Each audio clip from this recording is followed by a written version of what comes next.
Et bonjour tout le monde, on va parler du WAFE, le World AI Film Festival, qui avait sa première édition. On va également parler des réalisateurs de mon gâteau préféré, qui sont un petit peu dans le caca. On va également revenir sur le Pass Culture, parce qu'il s'est passé deux trois petits trucs, et bon, c'est un petit peu un de nos fils rouges de cette année, donc on va en parler, quoi. On va parler aussi de la Chine et des États-Unis, qui en ce moment ne s'entendent pas très bien.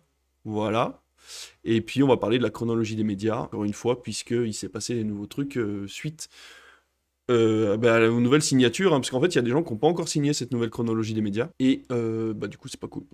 Et voilà, il y a des gens qui veulent plus, ce qui, on va le voir, est peut-être normal. Mais voilà, on va en discuter ensemble. Et puis dans les recommandations, j'ai vu La Légende d'Oshi. Je pensais ne pas avoir de recommandations, et puis finalement, en fait, j'avais vu ce film-là il y a un moment, La Légende d'Oshi, qui sort. C'est le distributeur KMBO qui distribue ça, et les pauvres, ils galèrent depuis quelques mois à essayer de trouver une porte de sortie pour diffuser ce film-là.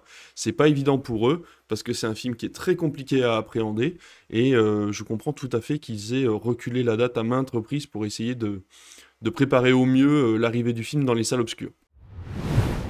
On attaque, on va parler du WAVE. Le WAVE, donc le World AI Film Festival, qui a eu lieu en France. Je me suis intéressé à ce que c'était comme festival. Donc c'est un festival qui a récompensé, qui a eu trois récompenses du coup. On a eu le meilleur film AI, donc en intelligence artificielle, le meilleur synopsis, la meilleure bible de série et le meilleur film sur smartphone.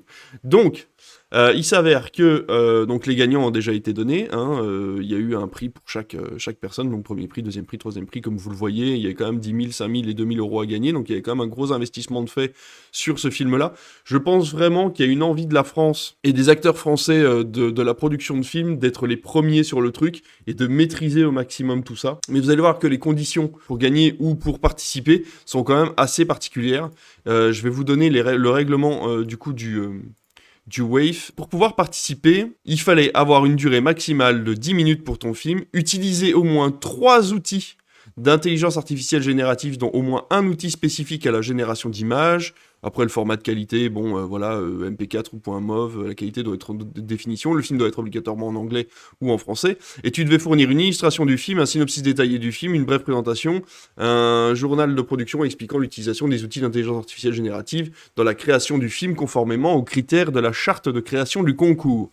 Donc voilà, donc il fallait que tu fasses un film, et alors ce qui est marrant, c'est que il est marqué « Le film est une création originale et tous les éléments qu'il contient ne sont pas copiés d'un tiers ». Alors déjà, ça marche pas, puisque l'intelligence artificielle est une machine qui, de base, utilise des choses qu'elle connaît déjà et donc copie des choses depuis d'autres personnes. Alors même si ce n'est pas voyant au premier abord, tout ce qui est utilisé lorsqu'on génère quelque chose avec de l'intelligence artificielle, c'est de la récupération d'œuvres d'autrui. Donc dans tous les cas, ce festival déjà, il a pas le droit d'exister puisque dans sa propre charte, en fait, il y a un truc qui va pas.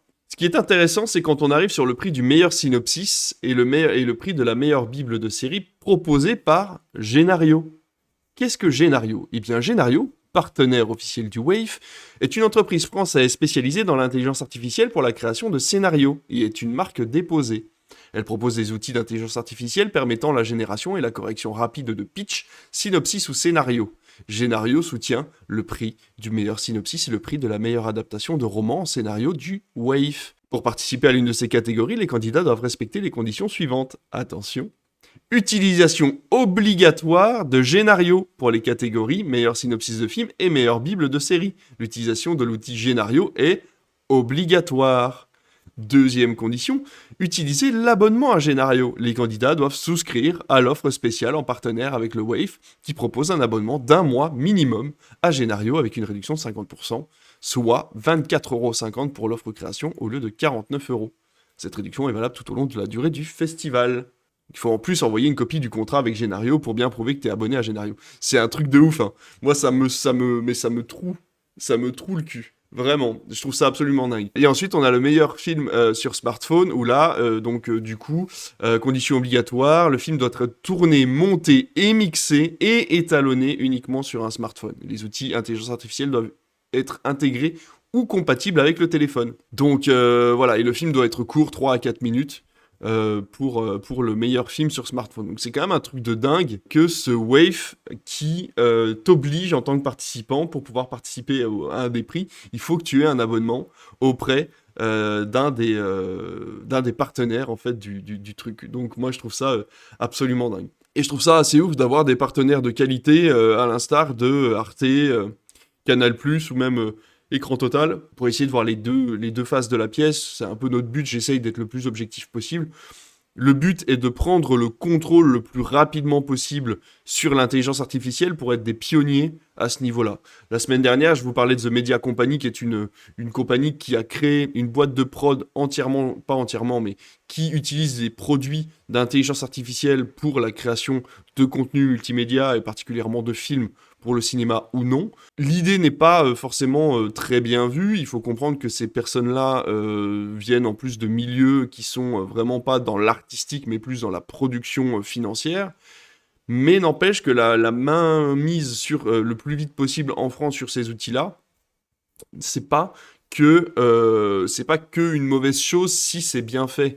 Là, on voit qu'encore une fois, on peut le voir dans l'autre sens, le fait d'avoir des partenaires solides sur un festival comme celui-là qui aurait pu paraître bancal, ça peut permettre aussi un certain contrôle et une certaine éthique du point de vue du festival pour pouvoir correspondre aux attentes de ses partenaires. Je veux dire, Arte, si vous suivez la page Instagram d'Arte, ce genre de choses, vous allez vous rendre compte que c'est quand même des gens qui sont contre l'intelligence artificielle quand elle est mal utilisée. On parle beaucoup de l'image façon Ghibli là en ce moment. Il y a énormément de chaînes de télévision et de maisons de production qui sont montées au créneau en disant effectivement, nous, on n'utilisera pas d'intelligence artificielle pour vous montrer des images refaites façon Ghibli. Ou Ghibli, c'est vous qui décidez comment on le dit.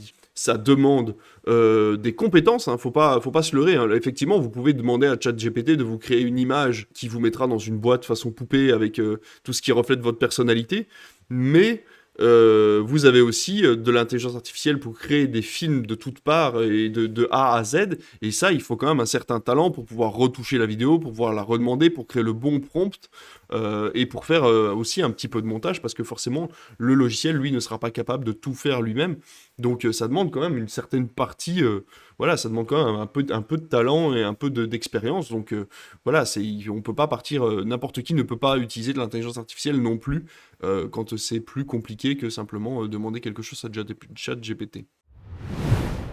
Et on va pouvoir passer à la deuxième news, pendant que mes chats se fight à l'arrière de la caméra, ça fera un peu d'animation. Donc, les réalisateurs de mon gâteau préféré, je vais essayer de ne pas écorcher leur nom, j'en suis désolé, Betash Sanaea et Mariam Moghadam ont été condamnés à 14 mois de prison avec sursis dans leur pays, en Iran.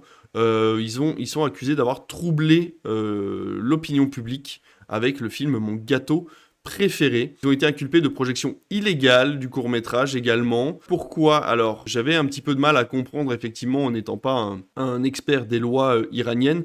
En fait, c'est tout simplement parce que le film fait des représentations de femmes sans hijab. Et ça n'a pas plu en fait au gouvernement iranien. Donc voilà, évidemment, le monde du cinéma s'est révolté contre cette décision. Donc voilà, donc il y a une pétition qui a été mise en place avec des signataires comme Pedro Almodovar, Juliette Binoche ou Mohamed Rassoulov. Mais c'était une toute petite news, je vais pas m'étaler là-dessus parce que j'aurais peur de dire des bêtises et ça serait quand même dommage. Le Pass Culture vient de voir 3 nouvelles personnalités arriver à sa présidence dans le comité stratégique du Pass Culture. Il va y avoir une nouvelle présidente qui était déjà en place de façon intérimaire. Elle s'appelle Aimée Roger et c'est la directrice régionale des affaires culturelles de Bourgogne-Franche-Comté. Elle va succéder à monsieur Noël Corbin.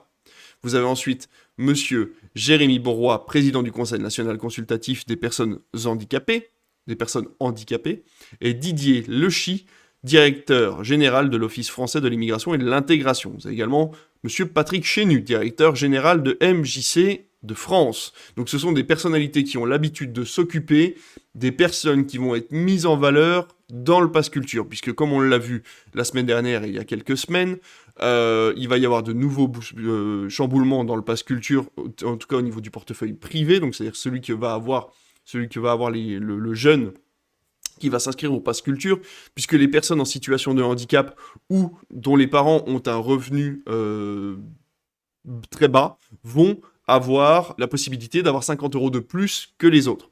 Donc, c'est pour ça qu'il y a le président du Conseil national consultatif des personnes handicapées qui a été mis au comité donc, du Pass Culture, au comité stratégique. Ensuite, on a Benoît Parisé, donc... non, oh là, mais je me perds dans mes trucs. Là, on a Didier Lechy, donc, qui s'occupe de l'immigration et de l'intégration, et Patrick Chenu, qui s'occupe des MJC en France. Donc voilà, ça, c'est des nouvelles têtes qui apparaissent, du coup, dans le comité du Pass Culture pour essayer de remettre un petit peu d'ordre dans tout ça.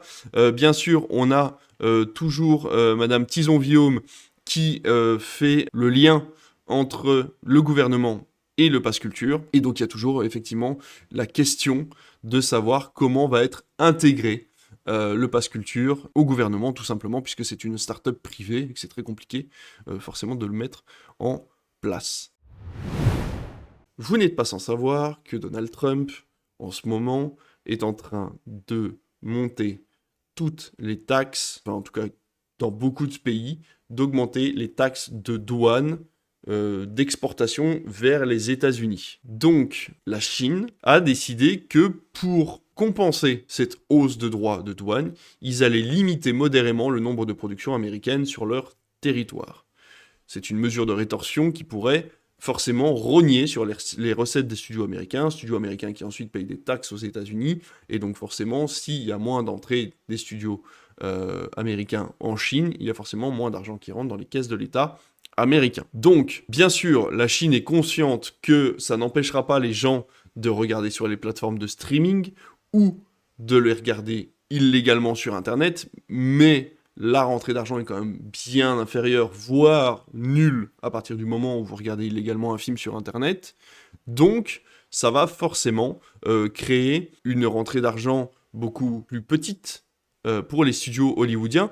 Mais bon, il faut savoir que dans tous les cas, Trump fait également la guerre aux studios hollywoodiens, parce que apparemment, lui, ça lui plaît pas, il aime pas trop les films, enfin bon, voilà, il les aide pas en tout cas. Il a aussi élu 3 émissaires qui vont aller surveiller, être les yeux et les oreilles de Donald Trump dans les studios américains, sur les plateaux de tournage, je suppose, pour peut-être contrôler ce que disent les films et les séries à son propos et à propos de son gouvernement, en règle générale, et puis essayer de garder ce côté un petit peu sectaire qui est actuellement le mot d'ordre aux États-Unis, donc en tout cas au niveau du gouvernement américain. Donc la Chine va limiter modérément certains films d'arriver en Chine, ou alors d'arriver peut-être beaucoup plus tard, ou ce genre de choses. Il faut savoir que si on fait l'historique, Godzilla x Kong, c'est quand même 132 millions de dollars, donc 179 millions d'euros de rentrée d'argent rien que pour la Chine. Et on avait également Minecraft, qui en un simple week-end a réussi à faire 14,5 millions de dollars en Chine, soit 13,1 millions d'euros. Donc c'est quand même une énorme rentrée d'argent.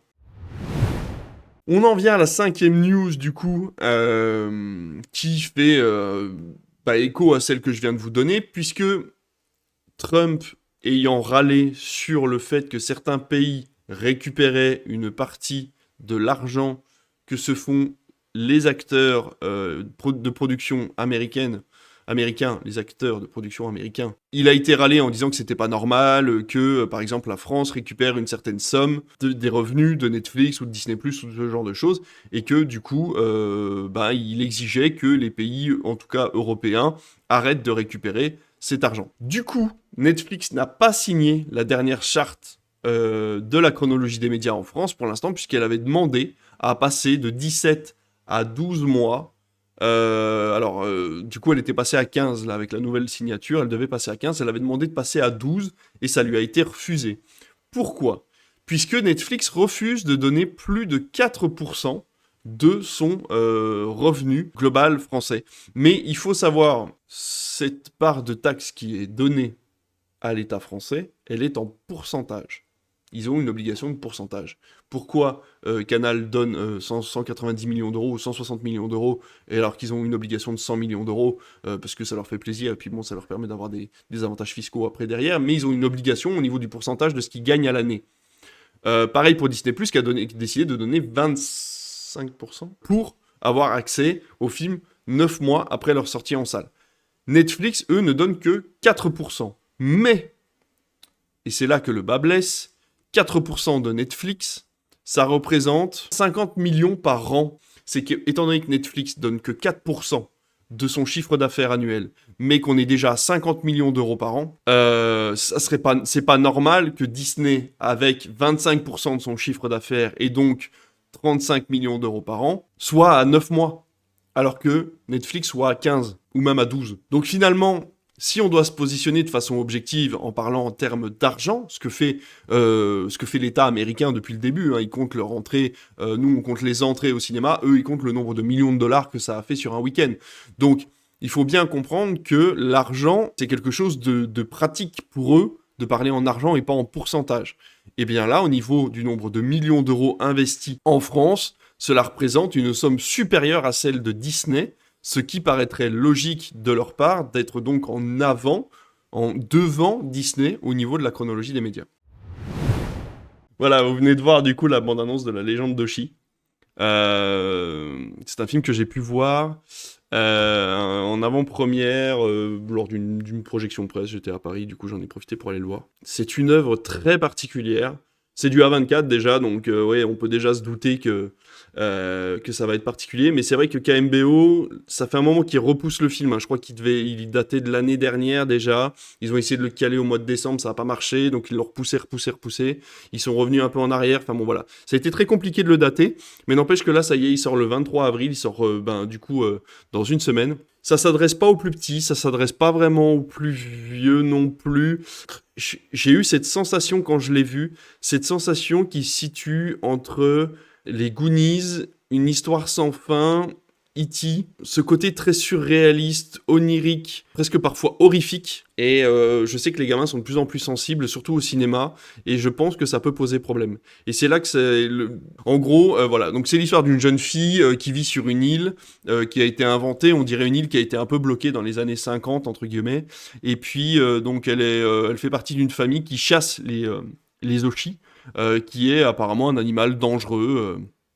Et donc son père les chasse, puisqu'apparemment il est arrivé un truc à sa mère à l'époque, on n'en sait pas plus, mais voilà, on sait que il y a eu un souci et que c'est pour ça que son père veut chasser tous les Oshi de l'île. Elle ne veut pas faire comme tout le monde, elle sent qu'elle n'est pas à sa place, et donc elle croise la route d'un de ces petits Oshi, et elle va décider de le ramener jusqu'à sa famille. Et donc, forcément, elle va devoir se confronter à son père, son frère. Donc, voilà, on a William Dafoe qui joue le papa. Très très bien joué, c'est très bien fait, mais c'est vrai que c'est un film assez spécial, quoi. Je veux dire, sans vous spoiler, on a une scène où elle se fait mordre, en fait, par le Hoshi.